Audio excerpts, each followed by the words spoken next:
오늘 우리에게 주신 하나님의 말씀 신약성경 요한복음 14장 1절부터 7절까지의 말씀입니다. 요한복음 14장 1절부터 7절까지의 말씀, 저와 함께 한 절씩 교독하시겠습니다. 너희는 마음에 근심하지 말라. 하나님을 믿으니 또 나를 믿으라. 그렇지 않으면 너희에게 일렀으리라. 내가 너희를 위하여 거처를 예비하러 가노니 가서 너희를 위하여 거처를 예비하면 내가 다시 와서 너희를 내게로 영접하여 나 있는 곳에 너희도 있게 하리라. 내가 어디로 가든지 그 길을 너희가 아느니라. 도마가 이르되 주여 주께서 어디로 가시는지 우리가 알지 못하거늘 그 길을 어찌 알겠사옵나이까. 예수께서 이르시되 내가 곧 길이요 진리요 생명이니 나로 말미암지 않고는 아버지께로 올 자가 없느니라. 함께 있습니다. 내 아버지도 알았으이로다. 이제부터는 너희가 그를 알았고 또 보았느니라. 아멘. 선지자에게도 36번째 시간 확신을 얻을 때까지 기도란 제목으로 하나님의 말씀 선포하겠습니다. 중국의 현인인 공자 선생이 굉장히 학습에 관련된 아주 중요한 말을 했어요. 아는 것을 안다 하고 모르는 것을 모른다고 하는 것, 이것이 아는 것이다 라고 했습니다. 이 아이들을 가르치다 보면 이 생각을 참 많이 하게 됩니다. 모르는데 아는 척해요. 그리고 정말 아이들은 지가 뭘 모르는지도 몰라요. 그래서 오답 노트를 만들고 문제를 풀면서 내가 뭘 몰랐지? 이걸 알아가는 과정이 사실 테스트고 시험입니다. 그런데 시험을 보는 걸 다들 싫어하죠. 왜냐하면 내가 모른다는 사실을 직면하는 것은 나름 용기가 필요하기 때문입니다. 내가 분명히 배웠는데 이거를 모른다고 하면은 나의 무능함을 드러내는 거잖아요. 그렇기 때문에 대다수의 사람들은 모르는데도 아는 척을 하며 살아갑니다. 그러니까 사실 공부를 정말 잘하는 상위의 아이들은 내가 무엇을 아는지를 명확하게 알고 무엇을 모르는지를 알기 때문에 내가 무엇을 모르는 데에다가 시간을 투자하는 거예요. 그렇게 되면 아는 건 제껴두고 모르는 걸 공부하니까 당연히 성적이 좋게 나오겠죠. 인생과 신앙생활 또한 똑같습니다. 신앙생활에서도 내가 모르는 것을 그냥 넘어가면 안 됩니다. 내가 분명히 모르는 게 있는데, 내가 분명히 이것이 꺼림직한데, 이것이 분명히 나에게 걸림돌이 되는데 그걸 그냥 넘어가는 순간이 너무 많아요. 그러면서 저는 개인적으로 성경 속독을 권하지는 않습니다. 저도 예전에 24시간의 성경 일독하기, 48시간 일독하기 그런 테이프도 있었고 해봤지만, 그렇게 막 눈으로 쫓기에도 빠른 속도로 막 성경을 넘어가다 보면 물론 이제 건지는 게 있긴 해요. 하지만 앞뒤 문맥 다 잘라버리고 그냥 내 눈에 띄는 구절들만 남고 정말로 내 마음에 걸림돌이 되는 구절들을 묵상할 시간이 없어집니다. 그렇게 해서 성경 1독, 10독, 100독을 해도 사실 내 영혼에 큰 발전은 없지요. 저는 실제로 성경을 외우는 분을 본 적이 있습니다. 원어로. 전 그분이 지금 어떻게 사는지 모르겠어요.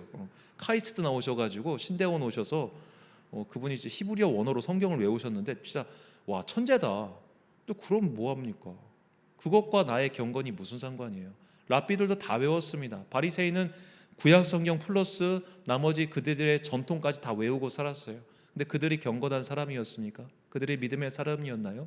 내가 아는 것과 그리고 그것과 별개로 내가 이 성경 구절을 외우는 것과 별개로 내가 이 성경 구절에 담겨 있는 하나님의 뜻을 모르는 것은 그것에 대해서 집중해서 내가 알아가기에 노력을 해야 된다는 뜻입니다. 모르는 것, 특히 내 마음속에 걸리는 무언가가 있다면 그것을 붙잡고 기도하고 또 그것을 알아가기 위해서 내가 노력을 하는 과정이 반드시 필요합니다. 이것은 신앙생활 모든 영역에서 마찬가지죠. 자, 한 가지만 예를 들자면 사실 성도님들 가운데 제일 그 의문을 품고 있는 것이 11조를 왜 하냐예요. 11조를 도대체 왜, 이건 구약의 율법 아니야? 저도 이제 예전에 수요예배 때 11조 설교를 했다가 거기에 그냥 악플이 그냥 이삭분 목사야 뭐야 악플이 엄청 달리더라고요. 그분들은 아마 설교 듣지도 않고 그 말씀 하셨을 것 같은데, 자, 많은 사람들이 사실 이 11조를 굉장히 자신의 걸림돌로 그렇게 생각하는 분들 많습니다. 이걸 또 새 전을 해야 되냐 새 후를 해야 되냐 여러 가지 생각들이 있겠죠. 그런 것들에 대해서 알아가야 되는 노력이 필요하다는 겁니다. 분명히 이것이 내 마음속에 걸림이 있는데, 분명히 이것에 대해서 내가 납득하지 못하는 게 있는데, 그렇게 납득하지 못하는 걸 그냥 내비둔 채 방치하지 말고 내가 그것에 대해서 이해하고 나만의 답을, 즉 내가 이것을 알아갈 때까지 노력하는 과정이 필요하다는 거예요. 그래서 우리가 그 예전에 영적 지도라는 걸 받다 보면 꼭 이런 시간이 있습니다. 그냥 이제 예를 들어 본문을 던져줘요. 이 본문 갖고 기도해봐. 그런데 이 본문 갖고 기도하라는 말이 그냥 본문 읽고 기도하라 그런 의미가 아니라 그 본문 속에서 당신의 마음에 걸리는 어떤 단어, 문장, 상황이 있을 거야. 그 마음에 걸림돌이 딱 걸렸을 때 그 지점을 붙잡고 기도해봐. 왜 그것이 걸릴까? 왜 나는 그 구절을 넘어가지 못할까? 왜 나는 여기서 이 단어 때문에 마음이 자꾸 어려울까? 그런 것이 발생했을 때 그 부분을 붙잡고 하나님, 나는 이 구절이 안 넘어가요. 하나님, 나는 이 단어가 나를 되게 힘들게 해요. 하나님, 나는 이 상황이 납득이 되지 않아요. 그런 거를 가지고 하나님과 씨름하는 기도를 하라는 거예요. 그런 과정을 통해 우리의 믿음은 굉장히 깊어집니다. 그러므로 신앙생활에 있어서 여러 가지 내가 모르는 것들을 그냥 넘어가면 안 됩니다. 모르는 것들은 질문하고 기도하고 마침내 답을 얻어야 돼요. 그때 우리의 믿음은 한층 성장하게 됩니다. 그래서 바울은 그 사랑하는 제자이자 아들인 디모데에게 이렇게 이야기합니다. 디모데후서 3장 14절부터 15절 말씀. 그러나 너는 배우고 확신한 일에 거하라. 너는 내가 누구에게서 배운 것을 알며 또 어려서부터 성경을 알았나니 성경은 능히 너로 하여금 그리스도 예수 안에 있는 믿음으로 말미암아 구원에 이르는 지혜가 있게 하느니라. 아멘. 자, 확신한 일에 거하라. 자, 이 말인즉슨 네가 믿는 그 믿음을 확실하게 만들라는 거예요. 확신과 확실. 네가 확실하게 믿을 수 있도록, 그것이 확신이잖아요. 그 안에 진리 위에 거할 수 있도록 너는 배우고 질문하고 마침내 그것을 너의 것으로 소화하라는 거죠. 그때 우리는 비로소 살아계신 하나님의 능력을 체험하고 내 믿음이 흔들리지 않는 그 반석 위에 서게 됩니다. 이런 과정이 없으면 시험이 오면 넘어져요. 내 인생에서 내 생각대로 되지 않는 무언가가 발생했을 때, 혹은 내가 정말로 내 인생에서 도저히 감당할 수 없을 것 같은 시험이 나에게 확 닥쳐왔을 때 그대로 넘어져 버립니다. 그렇기 때문에 우리가 날마다 내 여러 가지 성경 구절이나 상황 속에서 자꾸만 내 마음에 걸림돌이 있는 그 무언가를 붙잡고 기도함으로써 내 믿음을 당신의 반석 위에 올려놔야겠죠. 특히 이제 자녀를 가지신 분들 같은 경우, 이제 특히 초신자분들 가운데 성경을 읽다가 가장 납득이 안 되는 것이 아브라함이 이삭을 번제로 바친 장면이라고 하더라고요. 이게 이게 뭐냐라는 분들이 솔직하게 많지만 설교 시간에 그거 갖고 따지지 않는 거예요. 뭐 따질 수도 없고, 그리고 이거를 질문하자니 좀 멋졌고, 그러다 보니까 그런 것들을 그냥 내비두는데, 이런 것들이 있을 때 내가 이것을 가지고 기도하고 또는 영적 지도자에게 질문을 해가지고 이것에 대한 자신의 나름대로의 답을 얻어야 하는 겁니다. 자, 이런 답을 얻기 위한 질문의 과정을 오늘 사도 도마가 우리에게 보여주고 있습니다. 본문 5절 말씀입니다. 도마가 이르되 주여 주께서 어디로 가시는지 우리가 알지 못하거늘 그 길을 어찌 알겠사옵나이까. 자, 이 요한복음에만 도마에 대한 이야기가 나오는데 총 3번 등장합니다. 근데 이 도마가 여기 나온 성격을 보면 그가 꽤 성격이 급한 걸 알 수 있어요. 이제 내가 죽으러 가노라니까 그래 우리 같이 가서 죽자, 막 이런 약간 선동가적 기질도 있고, 그런 약간 좀 성격이 다혈질 같은 좀 그런 것도 좀 보입니다. 자, 근데 이 도마가 예수님께서 어떤 말씀을 하시니까, 오늘 본문 말씀을 하시니까 이해가 안 가는 거예요. 이해가 안 가니까 도마가 제일 처음에 주님께 질문합니다. 뭔 말인지 모르겠는데요. 이게 뭔 말이에요? 모르겠으니까 질문하는 거예요. 그런데 나머지 제자들은 알고 있었느냐? 걔들도 몰랐어요. 그러고 나니까 빌립도 질문하고 유다도 질문하고 그러면서 예수님의 대화가 더 풍성해지죠. 오늘 그것이 요한복음 14장에 나온 이야기입니다. 자, 우리가 이제 여러 사람들이 같이 해서 막 얘기를 하고 있을 때 왠지 나 그거 모르겠는데 이렇게 질문하면은 괜히 면구스럽잖아요. 다 알고 있는데 나만 모르는 거야? 내가 괜히 이런 질문해가지고 딴 사람들 패기치는 거 아닐까? 나 괜히 막 이런 무식함이 들통나는 거 아니야? 이런 마음이 있기 때문에 우리는 선뜻 나서서 모르는 것이 있음에도 질문하지 않습니다. 뭐 학습이든 신앙생활이든 똑같은 것 같아요. 실제로 어떻게 보면 목사와 함께 좀 편한 자리, 설교 시간 외에 뭐 성경 공부 시간이라든지 그런 시간에 분명히 납득도 안 가고 이해가 안 되는데 다들 그냥 아멘 하고 넘어가니까 그런가 보다, 뭐 내가 이상한가 보다 하고 넘어가는 것들. 자, 그런 것들에 대해서 지금 도마는 손을 들고 질문한 겁니다. 나 이해 안 간다고, 나 모르겠다고 말이죠. 자, 이런 도마의 질문하는 태도, 짚고 넘어가는 태도를 오늘 우리가 배워야 한다는 거예요. 혹자들은 도마를 가리켜 뭐 의심 많은 도마라고 이야기하지만 이것을 좀 바꿔보자면 도마는 질문하는 사람이었고 그 질문의 대답을 구해서 자신의 믿음을 좀 더 확신한 곳에 거하게 하려는 그런 적극적인 사람이었음을 우리는 또다시 볼 수 있게 됩니다. 요한복음 20장 25절 말씀입니다. 다른 제자들이 그에게 이르되 우리가 주를 보았노라 하니 도마가 이르되 내가 그의 손에 못자국을 보며 내 손가락을 그 못자국에 넣으며 내 손을 그 옆구리에 넣어보지 않고는 믿지 아니하겠노라 하니라. 자, 이것은 도마의 의심이 아닙니다. 도마는 더 확실하게 굳건하게 믿고 싶은, 어떻게 보면 믿음에 대한 적극적인 태도라고 볼 수 있겠죠. 우리가 마태복음을 보면 예수님께서 이제 마지막에 제자들 앞에서 이제 승천하실 때 그 부활한 예수님을 보고도 저거 가짜 아니야라고 의심하는 사람이 있다고 했어요. 우리가 기적을 눈앞에서 본다고 해서 그것이 내 믿음이 되진 않습니다. 실제로 기적이 일어난 현장에 거기 내가 있어도 제일 먼저 드는 생각이 뭐냐면 저거 사기치는 거 아니야? 저거 미친 거 아니야? 그 생각부터 먼저 들 거예요. 제가 중3 때 어느 기도원 갔다가 그때 처음으로 기도원에서 이제 안수 기도를 하니까 사람들이 쓰러지는 걸 봤어요. 미친 사람들인 줄 알았어요. 그때 왜 성령은 꼭 저렇게 와야 되지? 저 미친 사람들 아니야? 그런 의문이 저한테 굉장히 강하게 있었습니다. 어떻게 보면 저는 그런 의문에 대한 답을 얻기 위해 신학교에 간 거일 수도 있어요. 자, 그런 식으로 우리가 눈앞에서 그런 기적이 일어난다고 해서 그 기적을 보면서 아, 정말 하나님이 살아계시구나라는 걸 내가 느끼지 않는단 말이에요. 실제로 치유 집회에서 누가 병이 낫고 이런 걸 보면은 저거 짜고 치는 고수도 마냐? 이런 의심이 제일 먼저 들어요. 그게 사람의 마음이에요. 그렇기 때문에 지금 도마는 그런 의심을 없애기 위해 내가 손가락을 넣어서라도 나는 체험해 봐야겠다. 지금 저 기적의 현장이 일어나고 있는데 그걸 단지 눈으로 보는 것으로 만족하는 게 아니라 내가 그 기적의 현장에 들어가 내가 체험을 해야겠다.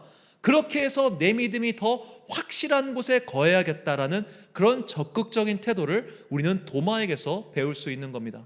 그렇기 때문에 도마는 12사도들 중에 가장 먼 곳인 오늘날 인도 동부 해안인 첸나이까지 가서 거기서 순교를 합니다.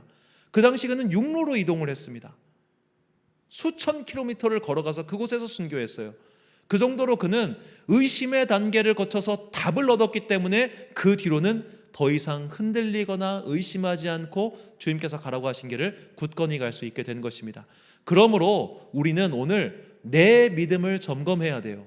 나는 정말로 확신이 있는가? 나는 정말로 그 누가 질문해도 흔들리지 않을 구원의 체험이 있는가?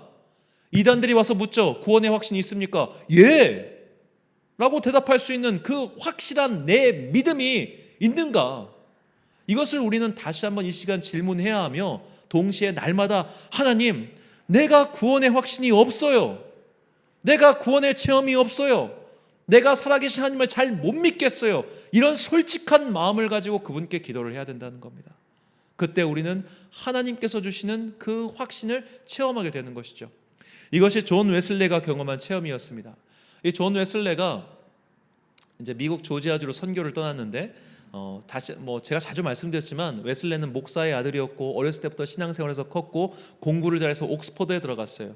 옥스퍼드에 들어가서 그 사람은 20살 때 대학교 들어가자마자 오늘날로 치면 일종의 선교단체를 조직해가지고 거기서 함께 성경 공부하고 기도해야 하고 그랬던 사람이에요. 완전히 남다른 사람이었어요. 어렸을 때부터 청년 때까지. 그렇게 열정과 부푼 꿈을 안고 그가 30살 넘어서 미국 조지아주로 갔습니다. 목사 한 수 받고 나서 거기서 완전 실패해요. 그리고 돌아오는 영국으로 그냥 도망치서 돌아오는데 그 배 안에서 그 모라비안 교도 헤르누트 공동체 한 성도 그 목사가 그에게 질문합니다. 너 구원의 확신이 있니? 그때 웨슬레가 대답을 못해요. 목사예요. 목사의 아들이에요. 30년 넘게 신앙생활을 했어요. 더구나 그는 마치 바리새인처럼 정말로 성경의 가르침에서 어긋난 삶을 살아본 적이 없어요. 그런데도 그에게 너 구원의 확신 있어? 라는 질문에 그가 대답을 하지 못합니다. 내가 구원의 확신이 있나? 내가 구원의 확신이 있나? 그가 그런 질문을 가지고 기도회에 참석했기 때문에 그는 성령님을 만난 거예요. 우리는 내가 지금까지 한 신앙생활이 얼만데, 예를 들어 누가 저한테 목사님 구원의 확신이 있어요? 그러면은 내가 목사인데 그럼 당연히 있지, 이렇게 대답할 거예요. 왜? 있는지 없는지 확인조차 안 한 채 내가 지금까지 살아온 세월이 있는데, 내 직분이 있는데, 내 체면이 있는데, 그러니까 모르는데도 아는 척을 하는 거예요. 경험하지 않았는데도 경험한 척하는 거예요. 믿지 않는데도 믿는 척하는 거예요. 그러다 보니까 구원의 확신이 없는 채 마지막에 죽을 때 죽음을 두려워하고 천국 가는 것을 무서워하며 하나님의 살아계심을 믿지 못하는 거예요. 그러니까 환난이 닥치면 넘어져 버리는 것이. 그래서 우리는 항상 내 믿음을 점검하면서 구원의 확신이 나에게 있는가? 주님, 내가 구원의 확신이 없다면 그 확신을 나에게 주세요. 또는 주님, 오늘 이 성경 속에 이런 말씀이 나오는데 이렇게 살아계신 하나님, 이 권능을 나도 좀 체험하게 해주세요. 다윗이 고백하는 하나님, 기드온이 위기의 순간에 만난 그 하나님, 모세가 부르짖을 때 응답하신 그 하나님, 엘리야의 하나님, 엘리사의 하나님, 그 하나님 나도 좀 만나게 해주세요라는 그런 구함의 기도. 그렇게 하여 우리의 믿음이 단지 그 성경 그 활자 속에 머물러 있는 그냥 이런 게 있었구나 라는 식의 제3자적 시각의 믿음이 아니라 내가 만난 하나님, 그럼으로써 그 누가 와서 찝적대거나 찔러대거나 마귀가 와서 흔들어대도 흔들리지 않을 그 믿음의 체험이 오늘 우리에게 있어야 한다는 말입니다. 그래서 주님께서는 이사야 선지자를 통해서 우리에게 이렇게 말씀하셨습니다. 이사야 55장 6절과 7절 말씀 함께 읽겠습니다. 시작. 너희는 여호와를 만날 만한 때에 찾으라. 가까이 계실 때에 그를 부르라. 악인은 그의 길을, 불의한 자는 그의 생각을 버리고 여호와께로 돌아오라. 그리하면 그가 궁일이 여기시리라. 우리 하나님께로 돌아오라. 그가 너그럽게 용서하시리라. 아멘. 사랑하는 천안 광성교회 성도 여러분, 그리고 이 저녁 기도에 함께 참여하고 계신 귀한 주님의 자녀 여러분, 의심하셔도 됩니다. 질문하셔도 됩니다. 그렇게 스스로에게 끊임없이 질문하십시오.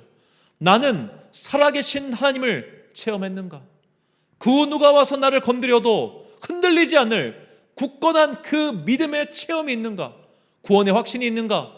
그 살아계신 하나님께서 오늘도 나의 삶을 인도하시고 나에게 은혜를 베푸시며 나를 당신의 나라로 초대하실 것을 믿는 믿음이 나에게 정말로 있는 것인지, 그것을 항상 의심하고 질문해야 됩니다. 그 과정을 지나고 나서 정말로 그 누가 와서, 어떤 마귀가 와서, 어떤 시련이 와서 그것을 흔들어대도 흔들리지 않을 그 믿음이 나에게 있을 때 우리는 정말로 하나님의 영과 더불어서 그 높은 기쁨의 자리, 하나님의 잔치 자리에 들어가게 될 것입니다.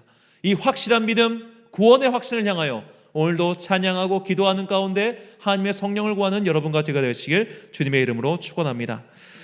우리 함께 찬양 부른 후에 기도하겠습니다. 우리 보좌 앞에 모였네 함께 주를 찬양하며